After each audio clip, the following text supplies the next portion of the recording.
जब से मीर कासिम की पत्नी गर्भवती हुई, वह बेटे के सपने देखने लगे।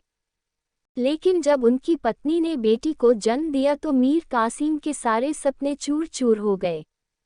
उनकी पत्नी ने एक बेटी को जन्म दिया। मीर कासिम का गुस्सा बेकाबू था। उस समय सोनोग्राफी मशीन नहीं थे, इसलिए जांच नहीं हुई। अगर हुई होती तो बेटी को कोख में ही मार देता। लेकिन उस समय रीति रिवाज भी थे। कई जगहों पर बेटी को दूध पिलाने की प्रथा थी।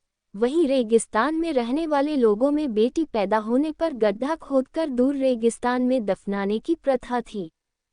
मीर कासिम किसी भी कीमत पर बेटी नहीं चाहते थे, लेकिन उन्होंने पत्नी के कहने पर 5 साल तक रखा। पर अब और नहीं रखना चाहता था। 5 साल बर्बाद कर दिए।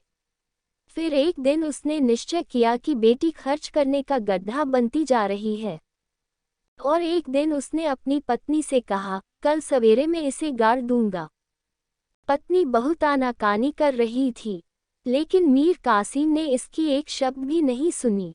अगली सुबह वह बेटी के साथ निकल गया।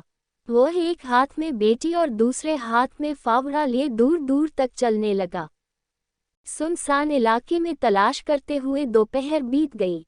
वह एक सुनसान जगह पर गया, अपनी बेटी को अपने पास बिठाया और एक गड्ढा खोदने लगा। गड्ढा खोदते खोदते मिट्टी उसके मुंह पर लगी। यह देखकर उसकी बेटी उसके पास आई और उसके मुंह से मिट्टी को साफ किया और फिर से गड्ढा खोदने लगा। इस बार मिट्टी उसकी आंखों में गई। यह देखकर फिर से उसकी बेटी उसके पास आई और आंखों में से मिट्टी साफ करने लगी। अपनी बेटी का यह प्यार देखकर मीर कासिम के हाथ से फावड़ा गिर गया। वह अपनी बेटी से लिपट गया और फूट फूट कर रोने लगा। उसने अल्लाह से माफ़ी मांगी और अपनी बेटी को लेकर घर आ गया।